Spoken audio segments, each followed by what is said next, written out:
When it comes to property investment, most people focus on what to buy or where to buy, but they miss out on one of the most important questions: how to buy. You see, the ownership structure you choose, whether it's your own name, a trust, a company, or even a super fund, that's going to impact on your tax, on your asset protection, estate planning, and long-term flexibility. So today, with Ken Race, Australia's leading property tax strategist and director of Metropole Wealth Advisory, you're going to unpack what most investors get wrong about ownership structures and how to get it right from the start. Now, this may not be the most exciting topic. However, as I started to say, very, very important, because in these Michael Yardney podcasts, I want you to get clarity amongst all the confusing messages out there so you can develop financial freedom through the right property investment strategies and smart money management. And boy, is it important to get the ownership right, as we're going to explain in a moment. So whether you're looking to buy your first in property, whether you're wanting to expand your property, or even if you've got a portfolio and you're wanting to protect your legacy, this episode could save you tens of thousands of dollars and years of stress.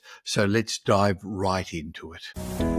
Welcome to the Michael Yardney podcast, where twice each week you will learn a number of new ideas regarding success, property investment and money in around 30 minutes. Our show is brought to you by Metropole, who specialise in helping you grow, protect and pass on your wealth through strategic property and wealth advice. Now here's your host, Michael Yardney, Australia's authority in wealth creation through property, who has been voted one of Australia's top 50 most influential thought leaders. Hi, Ken. Hi, Michael.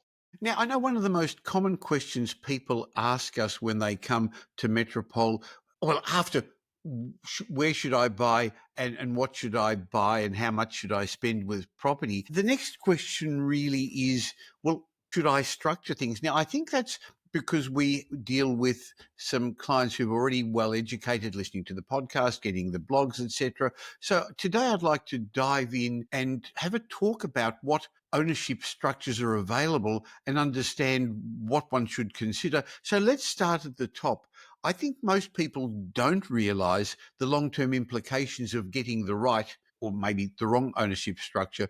So why is getting structures correct at the beginning, why does it matter so much? It effectively becomes the platform where you build your wealth on. And you want that platform to be as stable as possible, but also flexible enough to manage changes and manage your tax position, your family affairs, etc., etc. So it's very critical whether you're buying single assets or property, shares, whatever, or you're setting up a business to have the right structure. So for me, it's having the end in mind, because we all enter investments expecting success. So you might as well set up the structure to, if you like, allow you to recoup the maximum benefits from your success. We have a disclaimer at the end of every show, but this is not personal advice. You are an accountant and you are licensed to give financial planning advice, but we should make it clear that we don't know what the listeners, the viewers' situation is. So this is general information where we're going to give you a lot of options and probably more ideas than you thought about. Having said that, then we're also going to show you how at the end you can sit down with Ken or one of his team to see what's right for you. So please don't take any action on the general information we're giving. But Ken, what I was starting to say was that a lot of people say, yeah, but I want the negative gearing, or I wanted tax benefits, or my accountant says I should not be paying so much tax. They think about the here and now and what the structure will do for them. Or if I own something in a trust, I can't negatively gear it today, but I can in my own name. They don't really think about the long term, which is what you were saying. Correct. And I think you hit the nail on the head with one of the major myths, if we can call it a myth buster, that there are trusts that you can use, depending on your circumstances, which allow you to claim negative gearing of a property against your personal PAYG, installment liabilities. Now, most people wouldn't even know that, would they? Because that's not well regarded.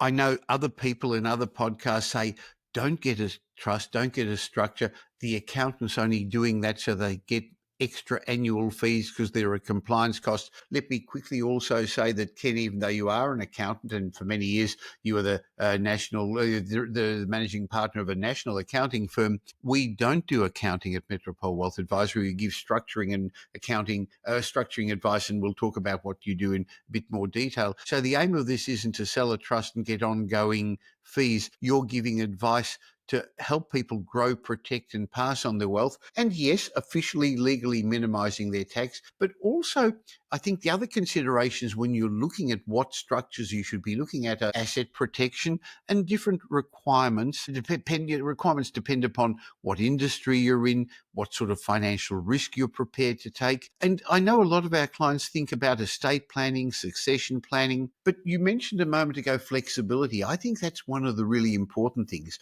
because most of the clients we see at Metropole, 10, 15, 20 years away from retirement, and the rules are going to change. And then for another 20, 30 years, they're going to want to live off their passive residual income. So the properties they own, the structures, have got to actually see them through a number of decades. And with the rules going to change so often, flexibility is really high up on that list of requirements in my mind. I think it should be. Whether you're buying in your own name, which name? Yes, good So point. the issue on structures, whether you're using an individual name or a structure, company or a trust, are equally valid in that it can cause problems either way, on either side of the coin. Sure. So getting it right could help you with all those things. What would the cost be of getting it wrong? What are some of the mistakes you've seen and how it's affected people, Ken? Look, from clients that we've seen over the last number of years, we see two or three things. We see that income is going to the wrong person towards retirement. We're then seeing capital gains potentially going to a higher taxpayer than a lower taxpayer or a mix. We see that there's not an ability to pass assets on to the next generation while you're alive. I'll repeat that, while you're alive, without triggering taxes. Because we get a lot of clients who build up assets hoping that they'll be able to pass them on to children prior to death, Yes. as opposed to post death, where obviously post death there's no taxes. I heard a nice expression the other day, give while you live. Give while you live. I love it. Yes. I love it.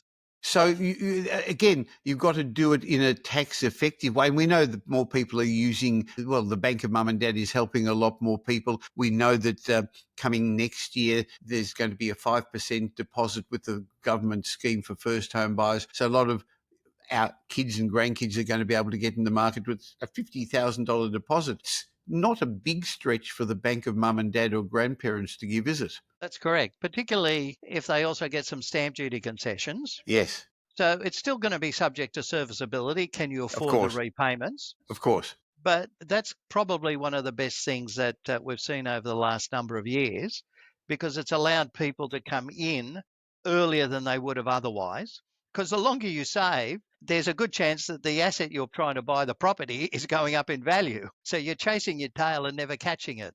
It will let a whole lot of people get in first time round now, or it's starting in January next year, but it's going to kick the can down the road for a lot of others who are not ready just yet because property prices are going to move up. So let's again start with a few more basics. What are the common ownership structures? Let's go through some of those and when each one might be appropriate. So individually, obviously, is an ownership structure. But the big question there is, do we buy in one person's name Yep. or in two names? And that certainly has got major implications. If we choose two names, then do you do it as joint tenants or tenants in common? So I particularly with, know what that means, but some people won't understand and the implications. So what are they? so joint tenancy, we see a lot in a couple, where if one dies, bit of the joint ownership automatically goes to the other person just Yes, on show of a death certificate.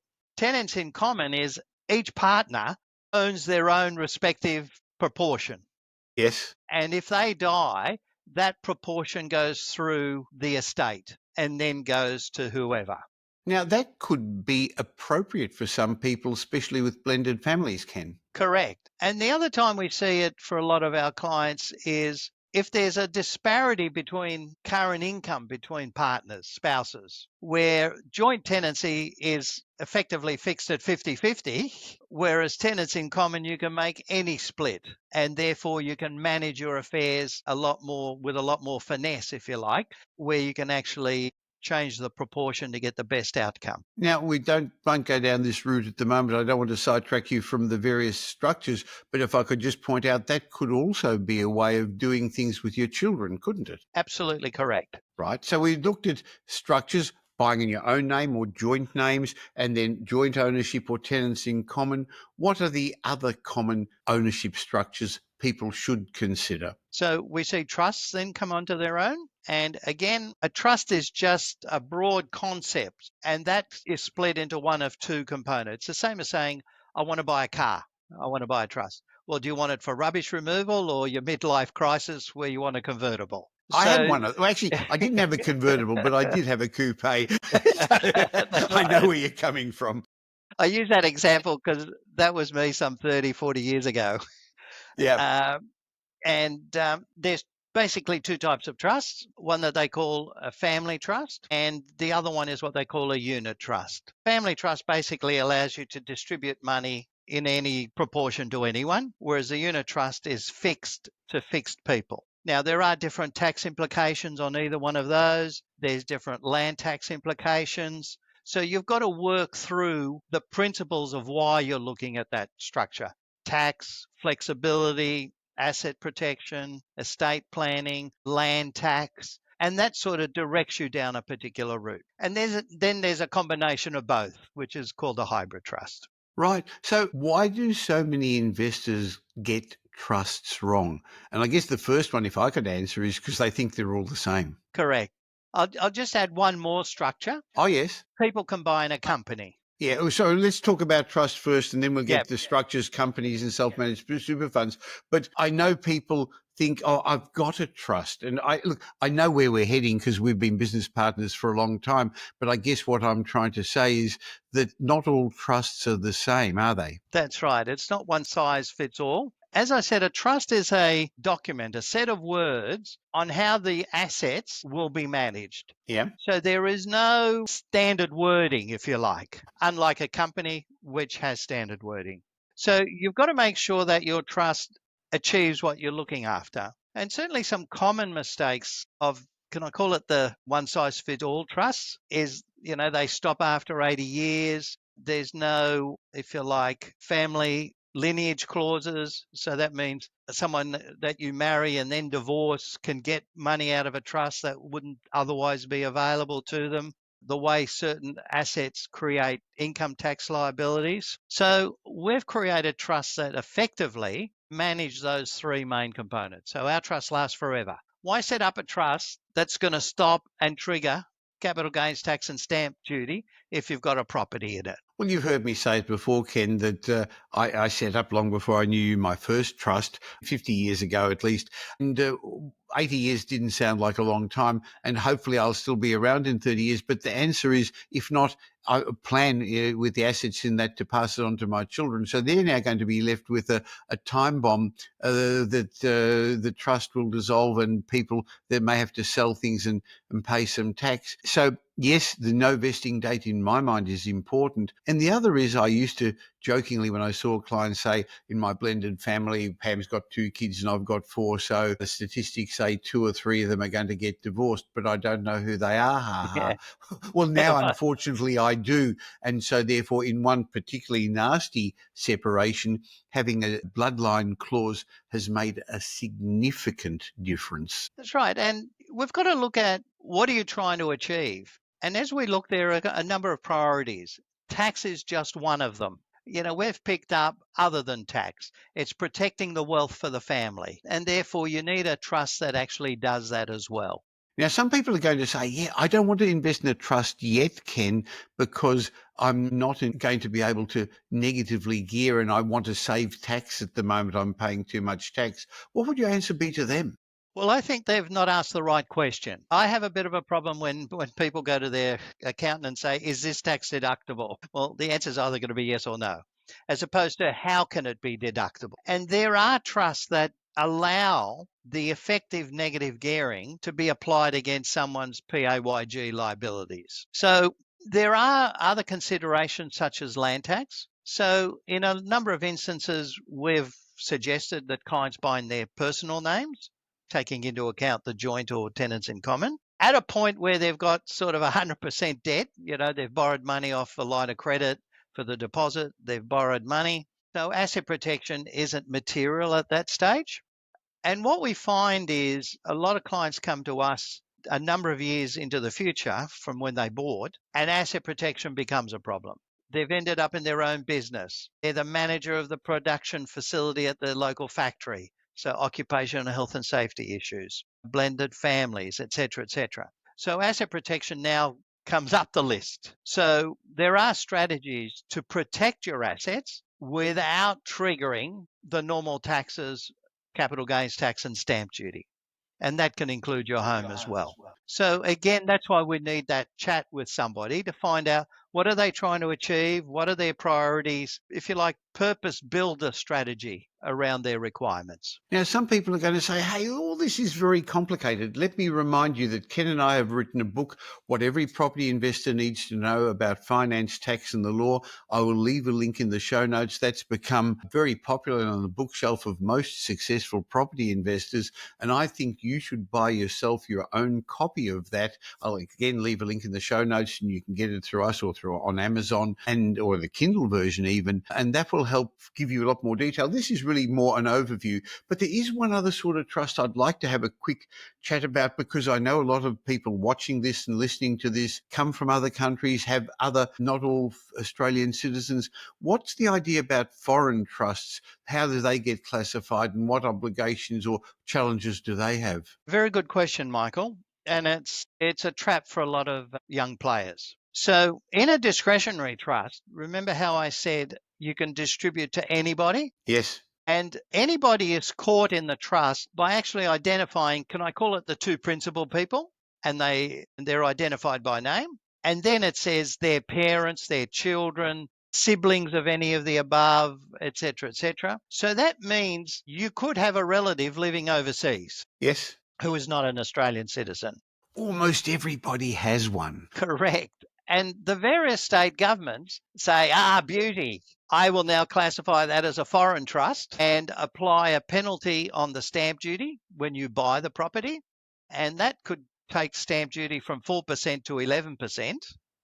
7% on $1 million property is an extra 70 grand. A lot of money. And it doubles in most states the land tax obligation. So you've got to have a trust that allows you to be excluded from that definition. And certainly our trusts do that. So that is a trick for a young player. I had a client a number of years ago, just an audit by the New South Wales state government.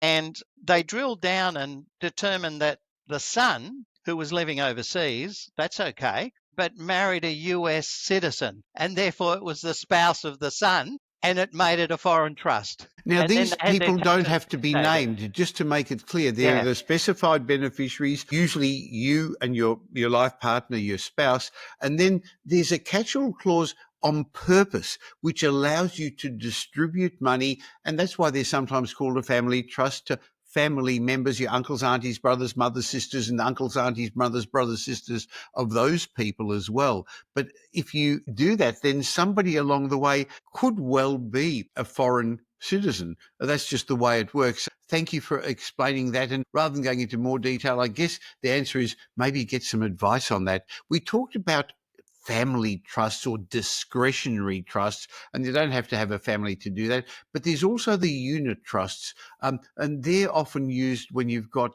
multiple parties involved. Would that be fair, Ken? Multiple parties who want a fixed entitlement. So I want my third, for argument's sake, or 50% or whatever the number is.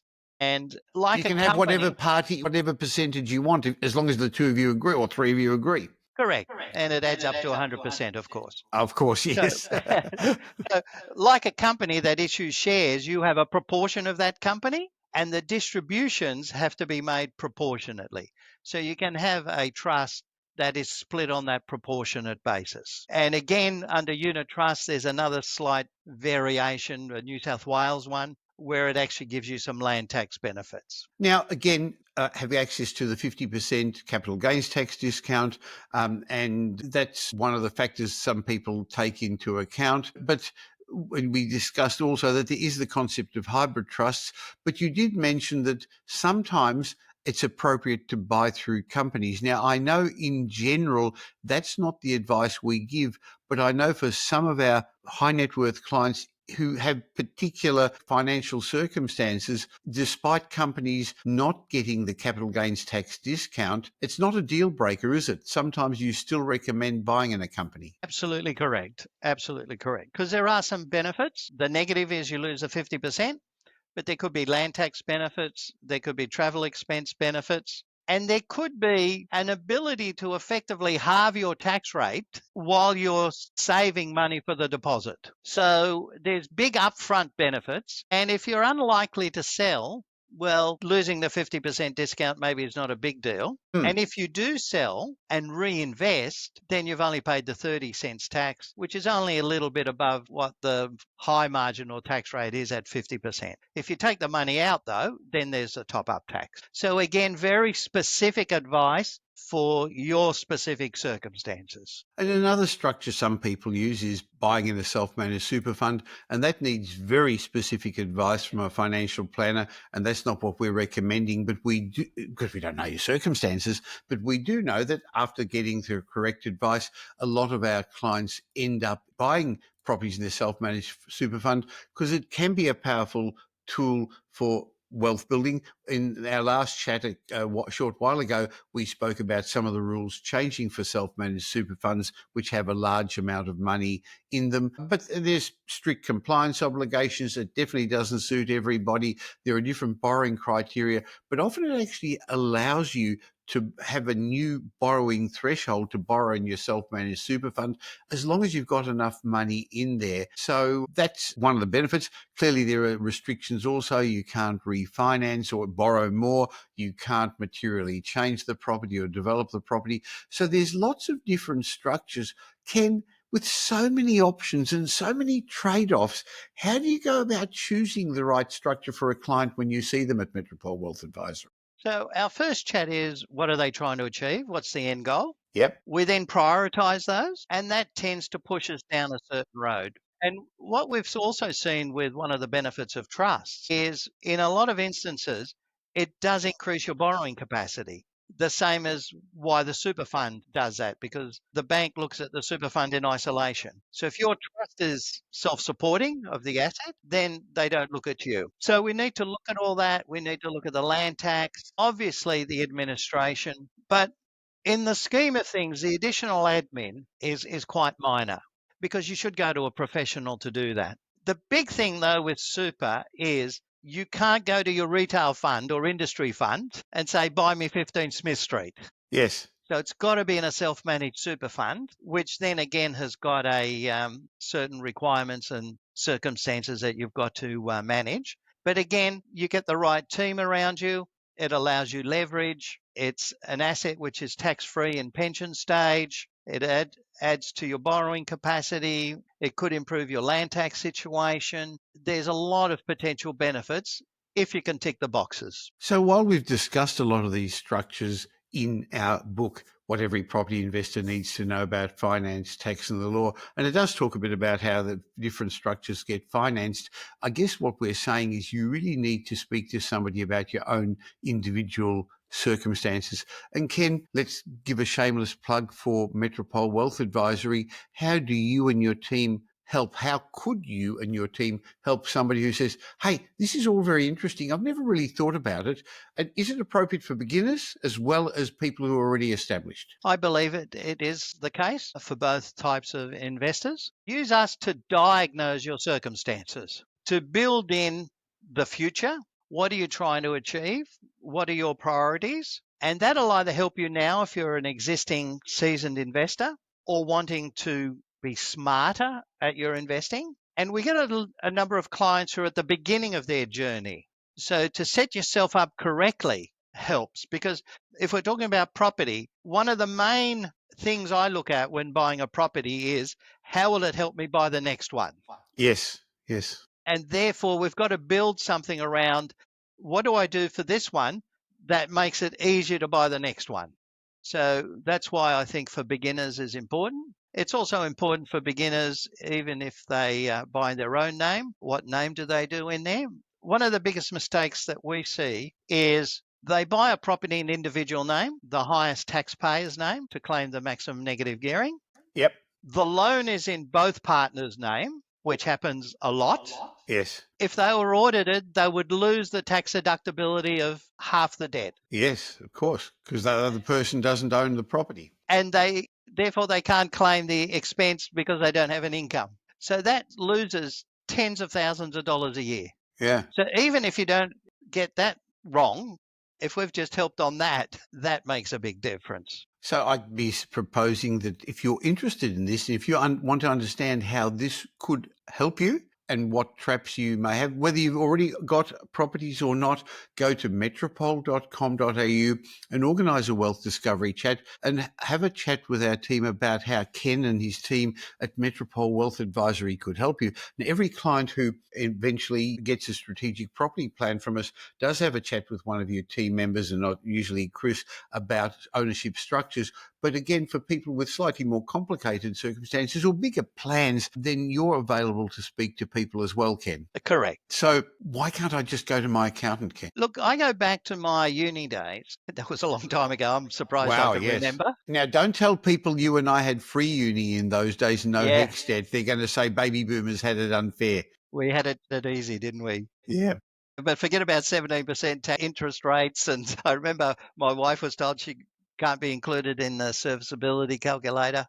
Of course. But putting that aside, why can't I just go to my accountant for this? I would have been lucky in 6 years, because I did my degree part-time, in 6 years to have spent 5 minutes on trusts. It's something that isn't really taught at university. And therefore, because it's out of mind, it's out of sight for most accountants. And that's why we talk about using Metropole Wealth Advisory as a specialist in a medical sense, and your accountant as a GP. So we help people get second opinions or get the strategy correct.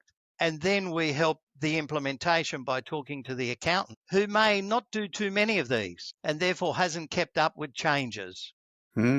So I think one of the other things people forget, Ken, is trusts aren't part of your estate. They're outside your will. Yes. They're a separate legal entity. So I know what you do as part of estate planning for clients is take self-managed super funds, assets in your own name, and trusts into account. You can't just... so there's benefits, of course, that they are ongoing if you get the right sort of trust, like we said, but you've also got to be aware that they're not part of the normal estate planning. Correct. So we take a holistic view, a whole of investment strategy look, where we look at tax, structures, estate planning, asset protection, land tax, super, so that all the pieces of that jigsaw puzzle are working to support everything else. And that's why I was saying at the beginning of our discussion, this becomes the platform. It's the underlying structure and foundation to build your wealth. Sure. So, Ken, that's been a real good masterclass on strategic ownership, but it's only the beginning. So if you're watching this, listening to this, and you're unsure whether your current ownership structure is working for you, or if you're thinking of making a property decision with the market moving now, I suggest now's the right time to get strategic advice, especially before you make that big decision. So book a complimentary chat with Ken and his team at Metropole Wealth Advisory and start building wealth safely, tax efficiently, and with confidence that you know all those areas have been checked. And again, Ken will work with your accountant, your solicitor, your brokers, because I think that's one of the things that you and your team do well, Ken, that you integrate all those, because they don't always speak the same language. That's right. Your accountant knows their bit, the lawyer knows their bit, and never the two shall meet. Well, thanks a lot, Ken. Look forward to our next chat real soon. Thank you, Michael. Thank you, everybody. Now here's Michael's mindset message. Remember, a change in your thinking will lead to a change in your life. In today's Mindset Moment, I want to share with you a concept that you are a time billionaire, but that won't be forever. I guess I want to talk about a kind of wealth that we rarely acknowledge, not dollars, not property, not assets, but time. So here's a startling truth that most people never think about. 1 billion seconds is roughly 31.7 years. That means if you're in your 20s, you've got around 2 billion seconds left. Hey, congratulations, you're a time billionaire. If you're 50, you've probably got 1 billion seconds left. You're still rich, but time is no longer on tap. Now, here's the catch. Most people spend their most valuable currency, time, like it's infinite. They hoard money but waste minutes. They budget with their cash but burn their calendars. All the while, they're waiting for some imagined point in the future when I finally buy that property, or I'll do it when I retire, or when the market settles, when everything is perfect, I'll do it, or when I have more time, I'll do it.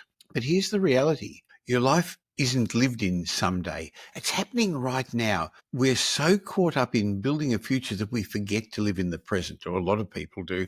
So my suggestion is plan wisely. Yes, invest for tomorrow, but don't postpone your joy, because no one talks about this at auctions or in boardrooms, but time's the only asset you can't earn back. So I want to share with you a mindset shift, my message for you today. Ask yourself, what if I treated my time the way I treat my money? I want you to ask yourself, what if I audited where my minutes go each day? Ask yourself, what if I measured wealth not just in net worth, but in time freedom? How I feel spending it. Because let's be honest, what's the point of financial freedom if you're too time poor to enjoy it? So the bottom line for this mindset message is you are a time billionaire right now, whether you've got 2 billion seconds left or 1 billion seconds left. So don't just spend your time. Invest it in what matters, with people who matter, on things that bring you meaning in ways that your future self will thank you for. And please stop waiting for someday. Someday's a myth. This moment, this is the wealth you already have.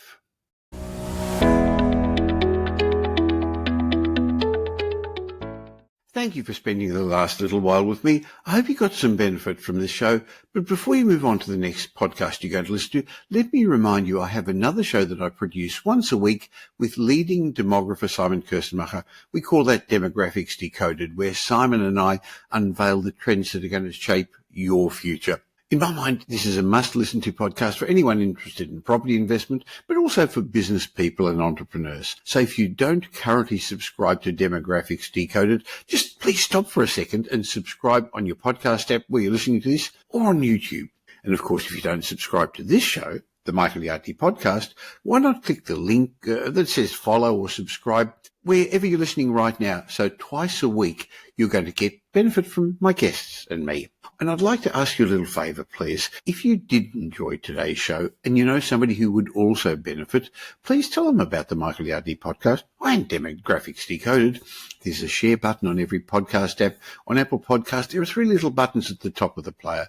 Or just tell them about it. Just have a chat with them. Now, I hope you're going to be doing them a favour, and you're definitely going to be doing me a favour in my quest to help as many people as possible to become financially literate. And by the way, I've got a special bonus for you. As my way of saying thank you for subscribing, just go to podcastbonus.com.au. There'll be a link in the show notes, podcastbonus.com.au, where I've got a bunch of ebooks and reports. It's just my way of saying thank you for taking the time to listen. And remember, the information that we give you in this podcast is general information, not specific information about your personal circumstances, because we don't know about them. But if you do want specific information, you can always have a chat with my team at Metropole. Go to metropole.com.au.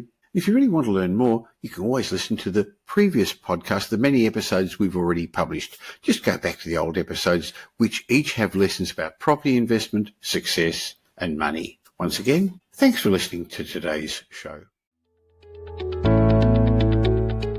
Thanks for listening to this episode of the Michael Yardney Podcast, which was brought to you by Metropole, who help their clients grow, protect, and pass on their wealth through strategic property and wealth advice. If you like what you heard and don't already subscribe, you'll find us on iTunes or on your favourite Android app as the Michael Yardney Podcast. Watch out for our next show, which comes to you twice a week, and you'll learn some new ideas about property investment, success, and money in around 30 minutes. To get more of Michael's thoughts, go across to www.propertyupdate.com.au and sign up for his daily morning briefing, and you'll hear from not only Michael but a group of leading property success and money experts. And just a reminder that the information you heard in this show today is general educational advice and not specific investment advice, as we don't know your personal circumstances. If you're looking for specific advice, why not ask the team at Metropole to help you?